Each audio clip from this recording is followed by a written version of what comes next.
ये कहानी है 12 साल के एक लड़के की जो अपनी ही स्टेप मदर के साथ रिलेशन बनाना चाहता है। हेलो दोस्तों, आज हम एक्सप्लेन करने वाले हैं 1972 में रिलीज हुई एक रोमांटिक थ्रिलर मूवी जिसका नाम है व्हाट द पीपर शो। मूवी की स्टार्टिंग में हम सारा नाम की एक औरत को देखते हैं जो अपने बाथ टब में नहा रही थी। तभी उसे करंट लगता है और उसकी वहीं पर मौत हो जाती है। यह था इस मूवी का इंट्रो। अब स्टोरी एक साल बाद की दिखाई जाती है जहां हम देखते हैं एलिस नाम की एक लड़की को जो अपने हस्बैंड पॉल के घर आई हुई थी। एलिस पॉल की दूसरी वाइफ थी और सारा जो थी वो पॉल की पहली वाइफ थी जिसे हमने स्टार्टिंग में मरते हुए देखा था। पॉल एक बिजनेसमैन था, इसीलिए वो किसी काम से बाहर गया हुआ था और एलिस को पॉल ने अपने 12 साल के बेटे मार्कस का ख्याल रखने के लिए भेजा था। एलिस मार्कस की स्टेप मदर थी, इसीलिए उसका भी फर्ज बनता है मार्कस का ख्याल रखना। पॉल ने एलिस को बताया था कि मार्कस अपनी बोर्डिंग स्कूल गया है और वो एक हफ्ते के बाद घर लौटेगा, इसीलिए एलिस वहाँ पहले ही पहुँच गई थी। लेकिन जब वो वहाँ पहुँचती है तो वो देखती है कि मार्कस तो घर पर ही है। जब एलिस उसका रीजन पूछती है तब मार्कस कहता है कि उसे स्कूल में जल्दी छुट्टी मिल गई क्योंकि स्कूल में चिकन पॉक्स फैल गया है। तो एलिस उस पर यकीन कर लेती है, पर उसे ये सब थोड़ा अजीब जरूर लग रहा था। वो हैरान थी क्योंकि मार्कस एज में भले ही छोटा था पर वो ऐसी बातें करता था जैसे वो कोई बच्चा नहीं बड़ा आदमी हो। अगली सुबह एलिस को पॉल का कॉल आता है और पॉल मार्कस से बात करना चाहता था तो एलिस मार्कस को फोन देनी चाहती है। उस टाइम मार्कस बाथ टब में नहा रहा था। एलिस उसे फोन देती है और वो पॉल से बातें करता है। उसकी बात हो जाने के बाद एलिस पॉल से बातें करने लगती है। जब एलिस पॉल से बातें कर रही थी तब मार्कस एलिस के पास आता है और उसे गंदी तरह से टच करने लगता है।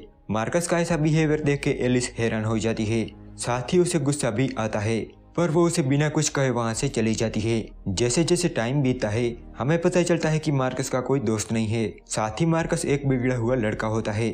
एलिस उसका ख्याल रखने में कोई कसर नहीं छोड़ती, पर मार्कस अपनी ही स्टेप मदर को गलत नजरों से देखता है। कुछ दिनों बाद मार्कस के डैड अपना काम खत्म करके वापस आ जाते हैं। मार्कस और एलिस एयरपोर्ट पर पॉल को लेने जाते हैं। जब वो कार लेकर घर आ रहे थे तब पॉल एलिस को टच करने लगता है जिससे एलिस का ध्यान हट जाता है और उनका एक्सीडेंट होने ही वाला था कि तभी एलिस कार को कंट्रोल कर लेती है। घर आने के बाद एलिस और पॉल इंटीमेट होते हैं और मार्कस बाहर खेल रहा होता है। उस शाम ये तीनों एक होटल में डिनर करने के लिए जाते हैं जहां पॉल एलिस से पूछता है कि क्या तुमने मेरी तिजोरी से पैसे निकाले हैं? तब एलिस कहती है कि नहीं, मार्कस ने निकाले थे उस टैक्सी को पे करने के लिए। ये सुन के मार्कस कहता है कि मैंने तो सिर्फ 365 से निकाले थे। तब एलिस कहती है कि तुम खुद मुझे बता रही थी कि मैंने डैड के सारे पैसे निकाल लिए। इस पर मार्कस तुरंत कहता है कि मैंने ऐसा कहा ही नहीं। कुल मिलाकर पैसे गुम होने का सारा श्रेय एलिस को मिलता है। इसीलिए घर आने के बाद एलिस मार्कस का रूम चेक करती है। उसे रूम में से पैसे तो नहीं मिलते पर उसे एक फटा हुआ लेटर जरूर मिलता है। एक दिन जब मार्कस और पॉल स्विमिंग कर रहे थे तब मार्कस पॉल को बताता है कि एलिस मेरा जरा भी ख्याल नहीं रखती और साथ ही वो ये भी कहता है कि वो मुझे जरा भी पसंद नहीं करती। उसकी ये सारी बातें एलिस सुन रही थी तो वहीं पॉल भी मार्कस की बातों पर ज्यादा ध्यान नहीं देता क्योंकि वो एक बच्चा है और बच्चे कुछ भी बोलते रहते हैं। मार्कस पॉल को ये भी बताता है कि एलिस ने मेरे रूम की तलाशी ली। पॉल एलिस को इसके बारे में पूछता भी है पर वो कुछ नहीं बताती। एक दिन एलिस मार्कस के बारे में पता करने के लिए स्कूल जाती है जहां उसे पता चलता है कि मार्कस की कोई छुट्टियां नहीं चल रही बल्कि उसे तो स्कूल से निकाल दिया गया है। उन्होंने एक लेटर भी भेजा था पर वो मार्कस ने डिस्ट्रॉय कर दिया था जिसके टुकड़े एलिस को मार्कस के कमरे में से मिले थे। स्कूल में उसे पता चलता है कि मार्कस आसपास के घरों की जासूसी करता है और लोगों को इंटीमेट होते देखता है। साथ ही वो स्कूल के आसपास भटकने वाली बिल्लियों को जान से मार देता है। उसकी इन्हीं हरकतों की वजह से उसे निकाल दिया गया है। एक दिन एलिस पॉल के साथ एक पार्टी में जाती है जहां उसकी मुलाकात सोफी नाम की एक औरत से होती है।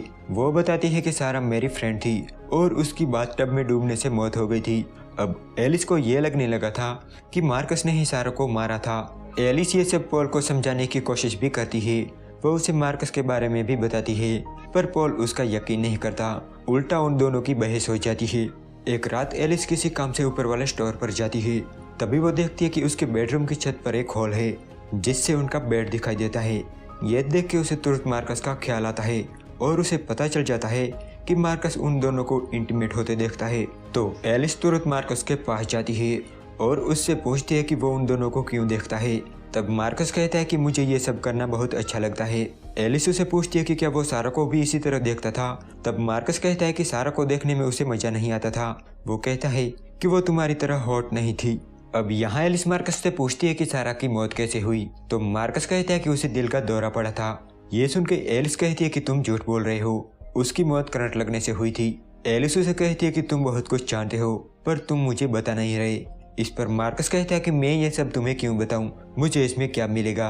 तब एलिस उसे पैसे ऑफर करती है पर वो मना कर देता है और कहता है कि उसे एलिस चाहिए। तब एलिस एक एक करके अपने कपड़े उतारने लगती है और मार्कस उसके सवालों के जवाब देने लगता है। वो कहता है कि सारा को एक हार्ट कंडीशन थी जिसके बारे में किसी को पता नहीं था। उसने ये बात पॉल को भी नहीं बताई थी। मार्कस कहता है कि उसे ये बात डॉक्टर के एक लेटर से पता चली है। तब एलिस को लगता है कि मार्कस झूठ बोल रहा है और वो उस पर बिल्कुल भी यकीन नहीं करती और वहाँ से चली जाती है। इसके बाद एलिस वो हॉल पॉल को दिखाती है पर जब वो वहाँ देखते हैं तो वहाँ कुछ नहीं था। एलिस पॉल को बताती है कि मार्कस उनके कमरे में जागता रहता है पर पॉल उसकी बातों पर यकीन नहीं करता और उसे भी अब लगने लगा था कि एलिस अब पागल होती जा रही है। लेकिन एलिस हार नहीं मानती। वो सारा की मौत पर रिसर्च करती है और उसे पता चल जाता है कि मार्कस ने ही सारा को मारा था। मार्कस ने सारा के बाथटब में खराब हीटर लगा दिया था जिससे उसे शॉक लगा और उसकी डेथ हो गई। अब इसके बाद एलिस मार्कस से और भी बातें पता करना चाहती थी, इसीलिए वो मार्कस से पूछती है कि उसने सारा को क्यों मारा। तब मार्कस कहता है कि सारा उसे जरा भी पसंद नहीं थी। साथ ही वो ये भी कहता है कि उसे लोगों को टॉर्चर करने में बड़ा मजा आता है। वो एलिस से कहता है कि अब मरने की बारी तुम्हारी है। ये सुन के एलिस मेंटली डिस्टर्ब हो जाती है। अब उसे समझ नहीं आ रहा था कि वो क्या करे क्योंकि कोई भी उसकी बातों पर यकीन नहीं कर रहा था। पॉल को भी अब लगने लगा था कि एलिस पागल हो चुकी है। इसके बाद एलिस की हालत इतनी खराब हो जाती है कि उसे एक मेंटल हॉस्पिटल में रखा जाता है। कुछ महीनों बाद जब एलिस ठीक हो जाती है तब उसे छोड़ दिया जाता है। एक दिन ये तीनों पार्क में घूम रहे थे।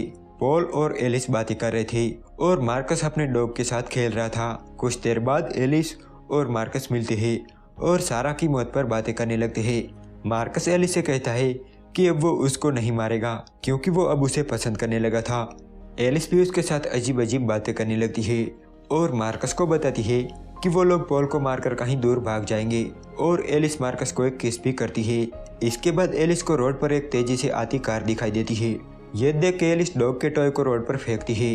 जब डॉग उस टॉय को रोड पर लेने जाता है तब मार्कस भी उसे बचाने के लिए पीछे भागता है, लेकिन वो कार मार्कस को एक जोरदार टक्कर मारती है और मार्कस की वहीं पर मौत हो जाती है और एलिस बस मार्कस की बॉडी को देखकर मुस्कुराने लगती है। अब वो आज़ाद थी। उसने जो प्लान बनाया था वो उसमें कामयाब रही और यहाँ ये मूवी एंड हो जाती है।